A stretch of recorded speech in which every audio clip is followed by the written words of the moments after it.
On February 6, 2023, two devastating earthquakes struck southern Turkey. In the face of such disaster, managing the aftermath was a huge challenge. Frédéric Masson, a professor of geophysics at the University of Strasbourg, visited the region 3 months after the catastrophe. Justement, moi je suis arrivé en mai 2023 et il y avait eu un gros travail de fait déjà sur la restauration des voies de circulation par exemple. Donc on pouvait circuler partout facilement, il n'y avait pas de route coupée par les ruptures liées à la faille.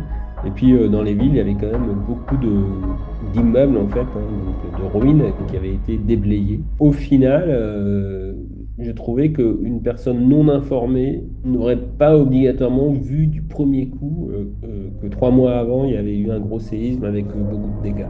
But beyond clearing the area and the reconstruction zone, Turkey is mainly relying on advanced scientific tools to monitor the fault's evolution. La Turquie, il y a quand même beaucoup d'instrumentation, que ce soit des stations sismologiques, que ce soit des stations géodésiques.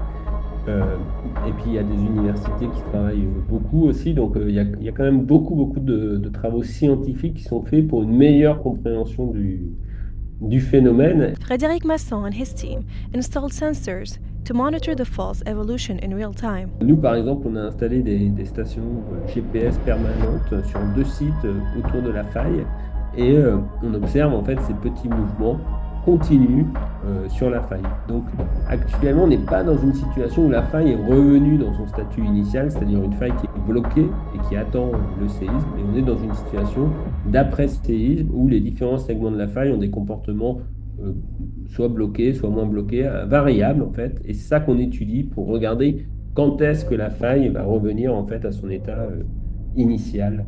The risk of an earthquake as powerful as the one in 2023 may have decreased, but this doesn't mean the region is out of harm's way. Le risque d'un séisme majeur, tel qu'on a observé en 2023, effectivement, il a probablement diminué, mais la possibilité d'un séisme plus petit, mais quand même significatif, eh bien lui, il existe toujours.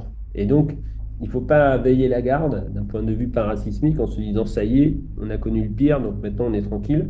Non, il ne faut pas veiller la garde. Le risque, en fait, il existe toujours, même avec un séisme, une magnitude en dessous, par exemple 6,8, ça reste une énergie considérable qui peut faire des dégâts. Donc attention, il ne faut pas croire qu'après cet événement, on est tranquille.